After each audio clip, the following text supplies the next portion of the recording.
Bienvenue dans les récits extraordinaires de Pierre Bellemare. Un podcast issu des archives d'Europe 1. Marseille en 1932. À cette époque existe encore, sur la droite du Vieux-Port, en regardant la mer, le quartier réservé. Les Allemands le détruiront pendant l'occupation. Après la guerre, on reconstruira des immeubles neufs sur cet emplacement maudit. Oui, maudit.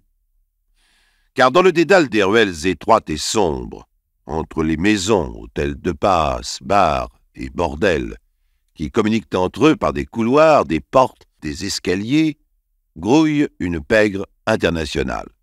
Des malfaiteurs de tout poil, en général sans grande envergure, vivant de la prostitution et de la drogue, souvent en transit, puisqu'à Marseille, comme dit la chanson, les bateaux s'en vont au pays où il y a des oranges. Maudit car la police connaît parfaitement ce lieu malfamé, grand comme un mouchoir de poche, y entretient des relations suivies avec nombre de ces dames et de leurs protecteurs, à des indicateurs sur tous les angles du coin. Contrairement à ce qu'on pourrait penser, il est bien difficile au moins pour les Marseillais de se cacher là. C'est un village du vice, où tout se sait, tout se voit, tout se dit. Ceux qui s'y réfugient risquent de tomber dans la gueule du loup.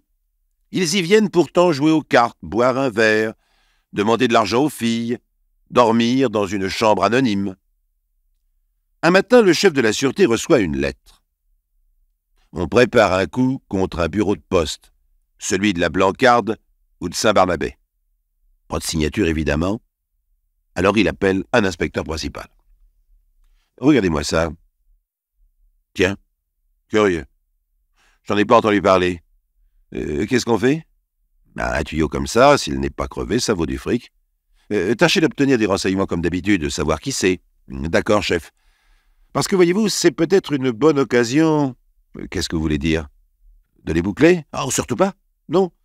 On les laisse en faire. On pourrait, nous, monter une opération un peu spectaculaire, qui ne nous ferait pas de mal en ce moment. La police marseillaise en 1932, c'est un journaliste assez connu, Pierre Cise, qui le dit dans les journaux, a besoin de se dédouaner. On l'accuse d'incapacité, de compromission. Les gangsters marseillais se pavanent un peu trop au soleil. À l'hiver, chantent ceux du Château d'If à l'Alcazar. Le public s'amuse. Seulement voilà.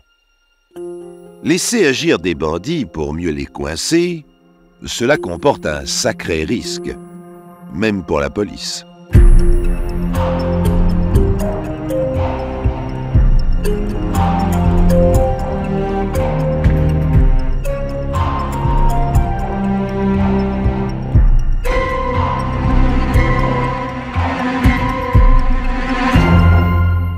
Le rapide numéro 6, destination Paris, quitte la gare Saint-Charles à 19h15. Nous sommes le 9 février 1932. Le train traverse la banlieue marseillaise, passe au pied des immenses carrières de cailloux blancs qui donnent au paysage un aspect désertique, longe l'étang de Berre, où rougeoient dans la nuit des lueurs de pétrole, prendre la vitesse en direction d'Avignon. Deux employés du PLM, un vrai, Julia, et un faux, Maucuère, longent les couloirs en allant vers l'avant du train. Le premier a fourni au second un uniforme de la compagnie. Ils arrivent ainsi jusqu'au fourgon de tête. Là se trouve ce qu'on appelle la boîte à finances, c'est-à-dire un coffre contenant de l'argent qui doit être réparti aux différentes gares sur le parcours. Le trésor, bien entendu, est surveillé par un homme armé, le gardien-chef Margaillan. Celui-ci s'est tout bonnement assis sur le coffre et fume sa pipe. Il voit entrer brusquement dans le fourgon deux employés du PLM en tenue. Mais ce qui n'est pas réglementaire, l'un porte un loup de velours noir comme au carnaval, l'autre une cagoule. Il croit à une farce et s'apprête à en rire. Il rit beaucoup moins quand le premier homme masqué, Maucuère, braque un revolver sur lui, le fouille et le désarme. « Allez, viens par ici, toi, et vite !» Par ici, c'est la vigie, avec au-dessous un réduit pour y placer les marchandises. Le gardien-chef Margaillan doit s'y glisser à quatre pattes, poussé sans ménagement par Maucuère. La porte du réduit se referme sur lui. Il entend le bruit d'un cadenas. Décidément, les bandits ont pensé à tout. Il est prisonnier jusqu'au prochain arrêt. Au moins, ne lui a-t-on fait aucun mal. On le laisse là, demande Julia à Maucuère. Pourquoi pas. Ça vaut les premières. Allez, bon voyage, mon vieux. Le rapide numéro 6 ralentit. Il y a des travaux sur la voie. Mais à cette heure tardive, les ouvriers sont partis. Dans un chemin, en contrebas, une lampe électrique s'allume et s'éteint. Un signal convenu. Maucuère, aidé de Julia, car il n'est pas très costaud, s'empare de la fameuse boîte à finances et la jette par la portière. Le coffre dévale le remblai et atterrit à quelques mètres d'une camionnette en stationnement. Maucuère et Julia n'ont plus, eux aussi, qu'à sauter du train avant que celui-ci ne reprenne de la vitesse. La bande des pilleurs de train, la bande à Maucuère, se retrouve sur la route en direction de Villeneuve-les-Avignon. Là, dans une vieille baraque, est entreposé leur butin, un invraisemblable bric-à-brac de ce que transportent les chemins de fer et qu'on peut y voler à condition d'avoir un complice parmi les cheminots. Qui est Maucuère? Le chef, le dur. Un petit homme mal bâti, les cheveux grisonnants bien qu'il n'ait que 39 ans, le visage sérieux comme un pape, il ne sourit jamais, n'élève jamais la voix. Mais ce n'est pas Harold Lloyd, son sérieux ne fait pas rire, il fait peur. De retour à Marseille, Maucuère donne rendez-vous à ses amis dans un bar du Vieux-Port. Il leur annonce sa décision. « Villeneuve, c'est fini. »« Quoi » s'exclame Julia. « Mais qu'est-ce que tu veux dire par là ? On déménage si tu préfères. Et en laissant les meubles. » Après le coup réussi du rapide numéro 6, Maucuère estime à juste titre que continuer de travailler dans la région d'Avignon comporte trop de risques. Julia veut discuter. C'est lui qui gagne le plus d'argent dans le trafic. Maucuère réplique. « T'es pas content ? Combien il y avait dans la boîte à finances ? 10 sacs !» Une somme importante pour l'époque. Et de l'argent liquide. Cela vaut tout de même mieux que des marchandises plus ou moins encombrantes et sans grande valeur qu'il faut trouver le moyen de fourguer, comme on dit. 10 000 francs d'un coup. C'est des affaires comme ça que Maucuère veut monter maintenant. Les petits cambriolages appartiennent au passé. Julien insiste pour ne pas abandonner le pillage des trains. Maucuère a horreur qu'on lui tienne tête. Il ne hausse pas le ton pour autant. Il dit simplement et calmement « Tu as envie de refaire une balade à Cassis, toi ?» Julien ne discute plus. À Cassis, le mois précédent, comme il ne voulait pas obéir à un ordre de Maucuère, ce dernier l'a obligé à se mettre à genoux en le menaçant de son revolver. Comment refuser de s'agenouiller alors, même si l'on mesure 1,80 m comme Julia et son patron seulement 1,60 m. À genoux, Julia a encore osé dire un mot. Alors il a reçu une paire de gifles. Voilà comment Maucuère, toujours sans se fâcher, sait se faire obéir, un système efficace quand sa bande est aux ordres. Beaucoup moins efficace, vous le verrez, le jour où celle-ci sera aux abois. L'humiliation prépare la vengeance. Pour l'instant donc, les pilleurs de train se mettent eux-mêmes au chômage. Le temps pour Maucuère de combiner une nouvelle affaire aussi juteuse que celle du rapide numéro 6, mais plus dans les chemins de fer. En attendant, les amis jouent aux cartes, s'occupent des filles. Maucuère, lui, a plusieurs maîtresses. Il courtise même l'épouse de Julia. Mais celle qui compte le plus pour lui, c'est Élise Carbonel. Une jolie brune, fine, presque élégante. Il vit avec elle et il l'aime. Un amour qui pèsera lourd à la fin de cette histoire quand Élise l'aura quitté et se sera installée à Paris. Les vacances de la bande durent jusqu'au printemps, jusqu'au jour où Maucuère apprend par un copain qui habite la banlieue une nouvelle intéressante. Tous les jeudis, une banque dépose de l'argent, un gros paquet, dans un petit bureau de poste de son quartier. Maucuère décide de tenter un hold-up. Qui prévient la police? Une des filles du Vieux-Port? Le tenancier d'un bar? Une des maîtresses de Maucuère, un de ses collaborateurs trop souvent mortifiés? La police n'a pas l'habitude de révéler les noms de ses mouchards. En tout cas, comme je vous l'ai dit au début, le chef de la sûreté est prévenu. « Alors, inspecteur, cette attaque des bureaux de poste ?»« Oui, chef, je sais. »« Qui est-ce ?»« La bande à Maucuère. Lui a déjà été condamné pour vol et désertion. Il n'est plus tout jeune. Et ces types sont encore plus minables que leur patron. »« Bon, parfait. Ils doivent pas être très dangereux. C'est exactement ce qu'il nous faut. Alors maintenant qu'on les connaît, on les arrête ? Oh non! Oh non, je vous l'ai déjà dit. Il faut les laisser monter leur coup. » Comment? Quand? Ça, la police l'ignore.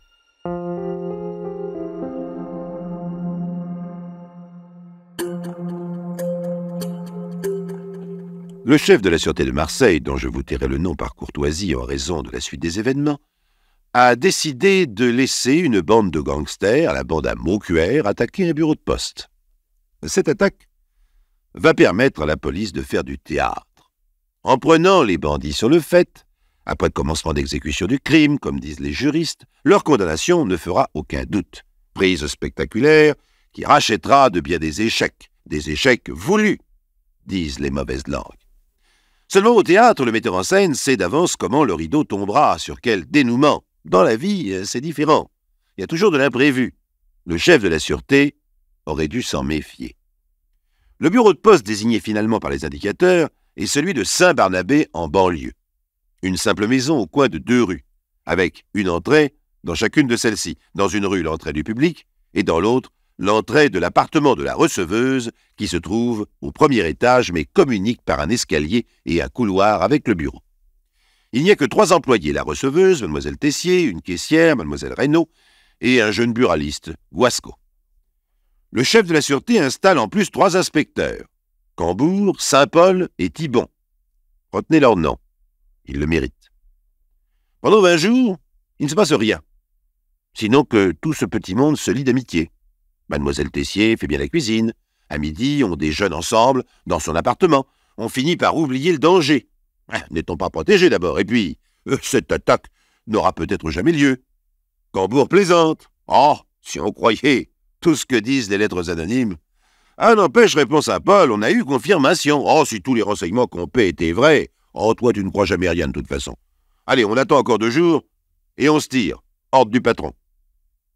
Le 21e jour est un jeudi. C'est le jour où la banque voisine réapprovisionne la caisse en numéraire. Les inspecteurs redoublent d'attention. Il ne se passe toujours rien.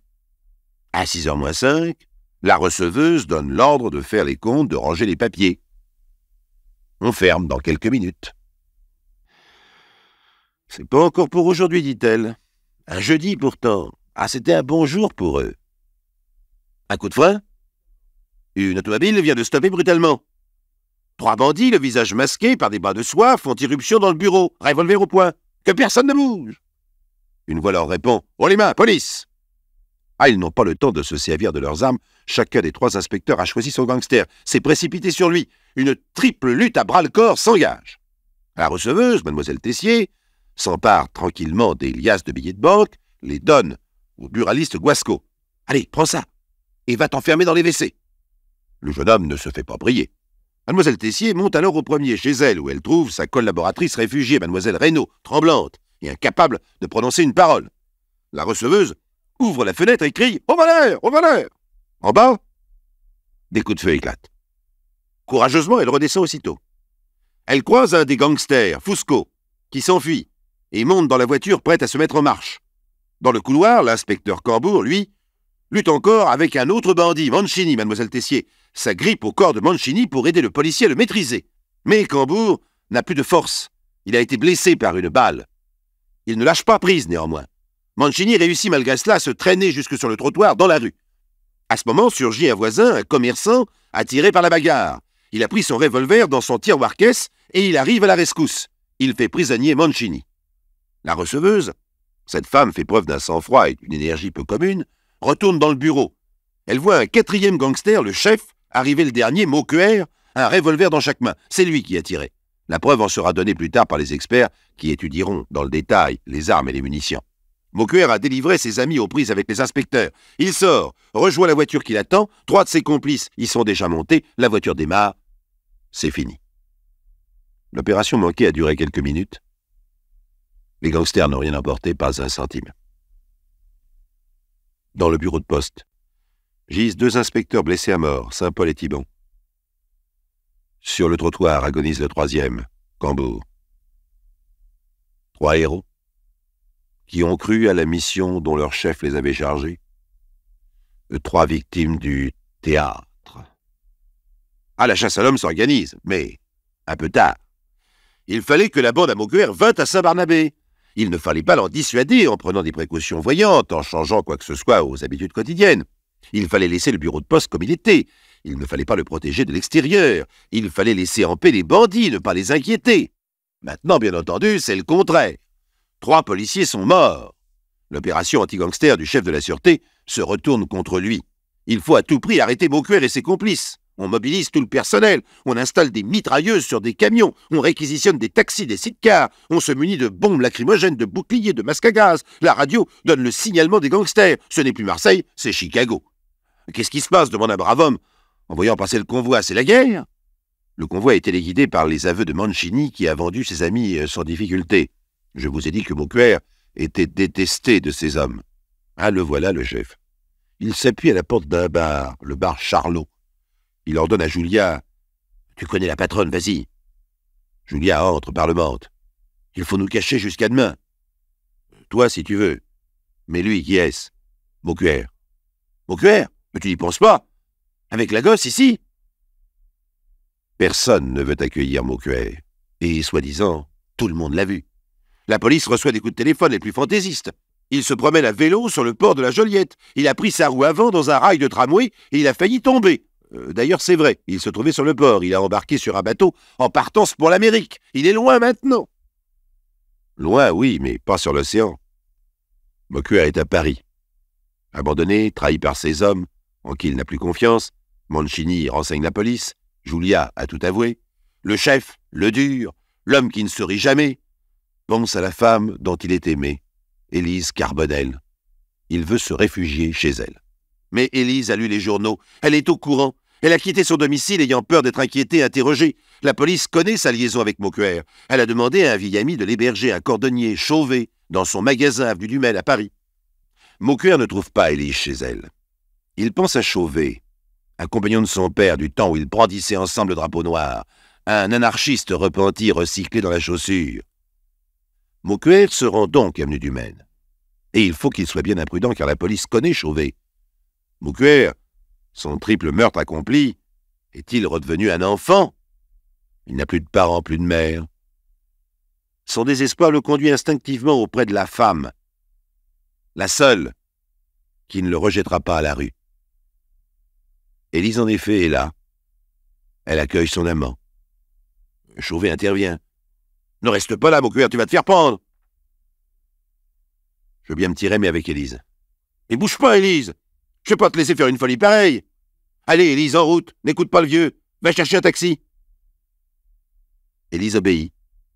Elle boucle rapidement sa valise, sort, revient avec un G7 rouge et noir. Maucuère bondit, saute dans la voiture. Mais un autre taxi attend un peu plus loin avec le commissaire Bayard et 2 inspecteurs. Il y a aussi une puissante limousine de la sûreté bourrée de policiers. La chasse commence.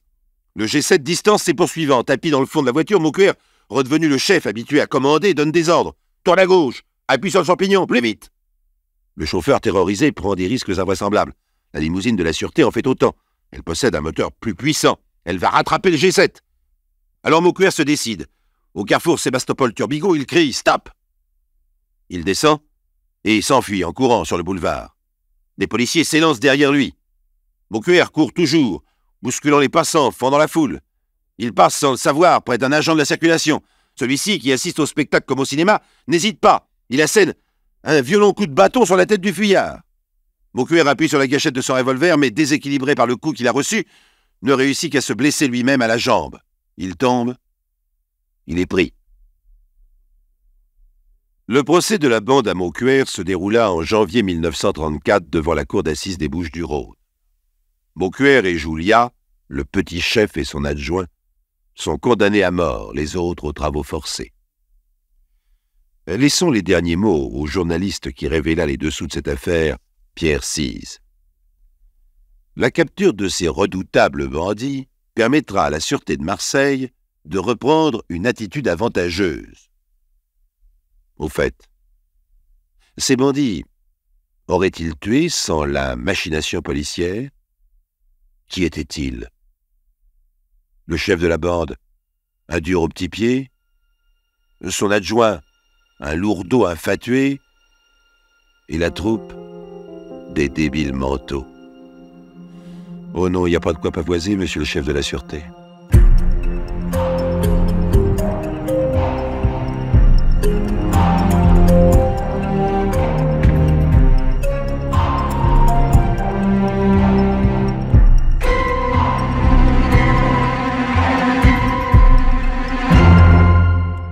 Vous venez d'écouter Les récits extraordinaires de Pierre Bellemare, un podcast issu des archives d'Europe 1 et produit par Europe 1 Studio. Réalisation et composition musicale, Julien Tarot. Production, Sébastien Guyot. Patrimoine sonore, Sylvaine Denis, Laetitia Casanova, Antoine Reclus. Remerciements à Roselyne Bellemare. Les récits extraordinaires sont disponibles sur le site et l'appli Europe 1. Écoutez aussi le prochain épisode en vous abonnant gratuitement sur votre plateforme d'écoute préférée.